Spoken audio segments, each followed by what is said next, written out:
Well, I finally made it out to Red Rock Reservoir, and I'm going to go over to the far side of the cliffs here, back to where the wall is, and see if I can't test out a few tires.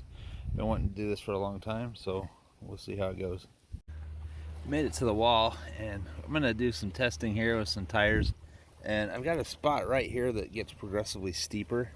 I'm just going to drive them up this rock. It's sandstone, just so you know the parameters of the test. And it's 95 degrees outside, so it's really hot, light breeze, but I don't mind heat. You can go crawling in the heat when it's 10 below. It's kind of hard, but anyway, we're gonna run some tests up this hill. We'll see which tires do it the best. These are the competitors today. On the far left, starting on the deadbolt, we have the Hyrax tires, the Hyrax 1.0, and then the red RB1 has Pit Bullz, which are, I think I like them. They've been good so far. The green one in the center is my V4, and it has Portals, but it also, more importantly, has Patagonias.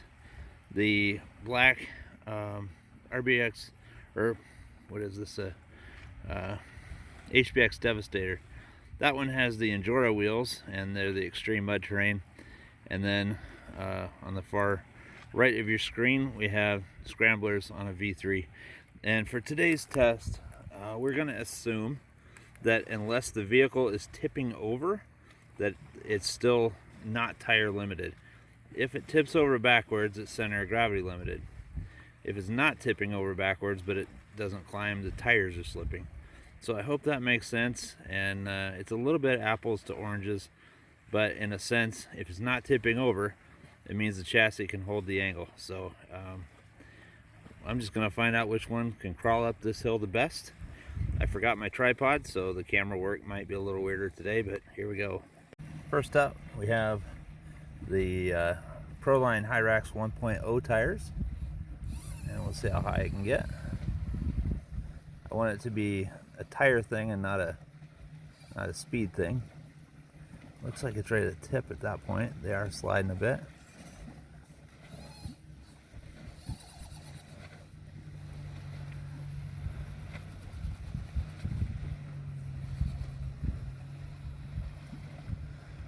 I managed to get it up to the line there before everything went bad. So that top crack there made it there.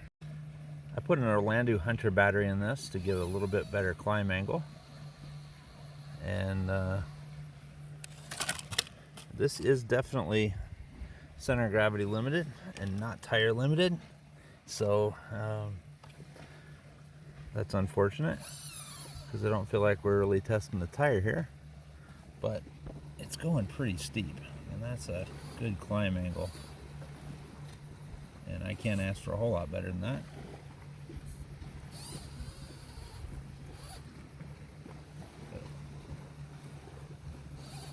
Hyrax do a nice job.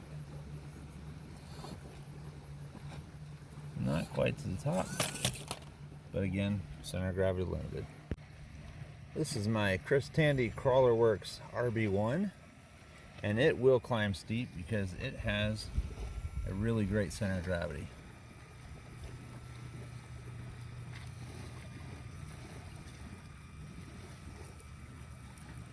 Looks like it's getting about the same place though. It's not one to go any higher than that.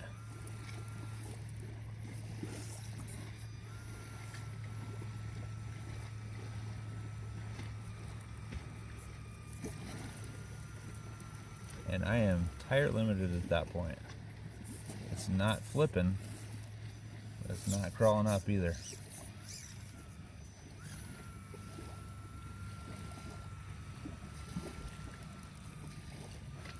What I should have done was brought a wrench so that I could put different tires on this chassis, because I think it's got probably the best center of gravity because it sits the lowest. It's kind of a low CG thing.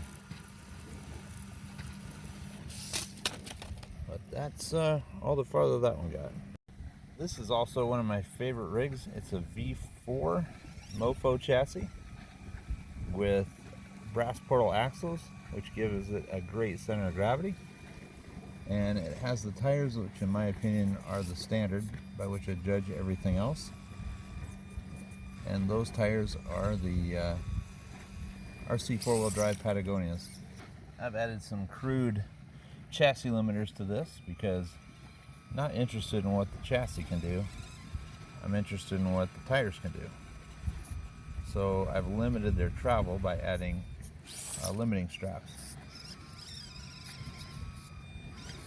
And I will probably go back and add them to my deadbolt just to see if it can't do any better. But these are by far doing the best. It's up above the crack. I need to keep it straight. I don't want to break another crawler here today. The Alpha 5 came to an end only about 7 feet south of where I am right now.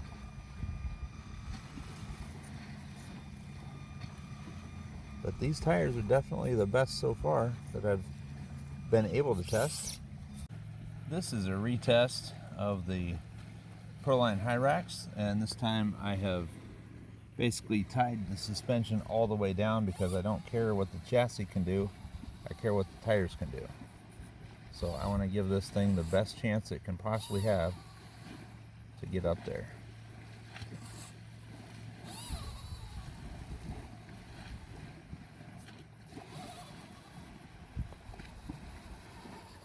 Looks like I'm running the crack there.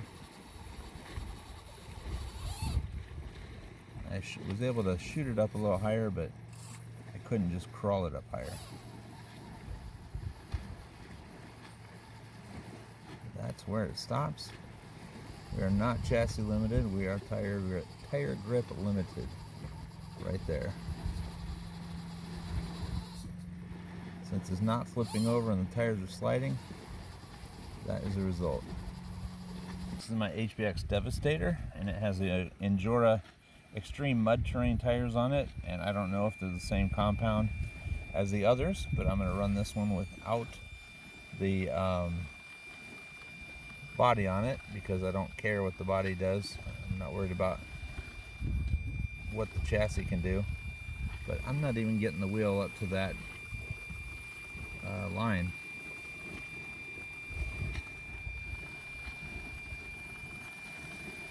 This test is not scientific. Your results may vary, but on this rock, under these 95-degree conditions, on this day with my rigs, they're not doing as well as the RC four-wheel drive tires. This is a Scrambler tire test on the V3 Mofo Bouncer, and I've tied the rear end down on it to give it a little bit better climb angle, plus I'm running an Orlando Hunter battery. And traditionally I love these tires. It does give you a higher center of gravity, which is not always helpful. And because of that higher center of gravity, you have a little bit less steering.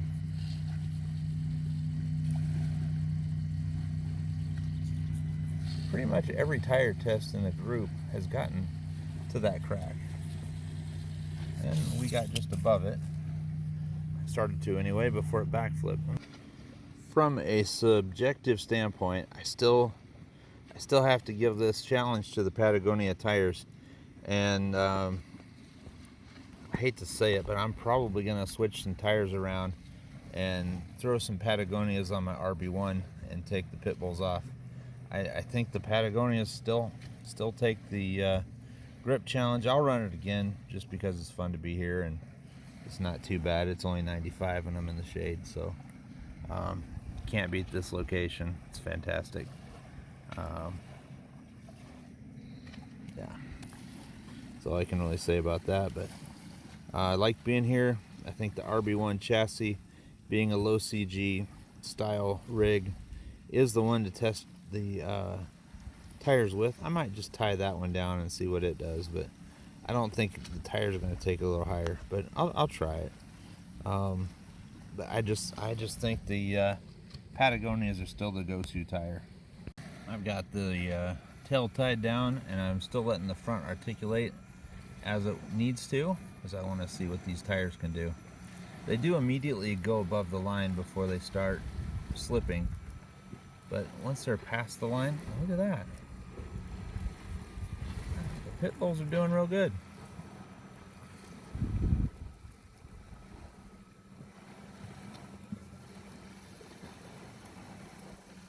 I think with a little bit of speed, it could probably make it up this. I'm going to put my bag below it, so if it does fall, it'll fall in something soft.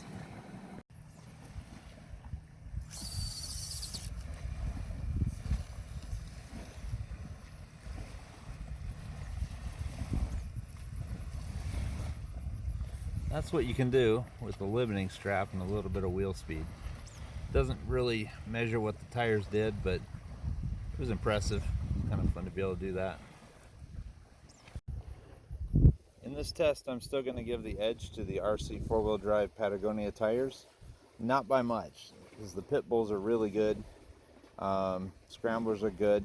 Now they're going to throw your CG off just because they're so tall. So keep that in mind. And I don't think I'm going to put my Injora tires back on for any serious runs, because I just think that they don't have the compound that's going to really get you there for what you need, at least for what I drive. What you drive might be different, but I really like the RC four-wheel drive tires, the Pit Bull tires, and can't really talk bad about the Hyrax either. They're all very close. So I don't think you can really go wrong. I think you can go right though if you buy the tires we've been thinking were the best for a long time, which is the Patagonias. They're the ones I like. Now, I'm not the expert. You make up your own mind. I won't tell you what to buy, but find out what works best for you on your rigs, the way you drive and where you drive them.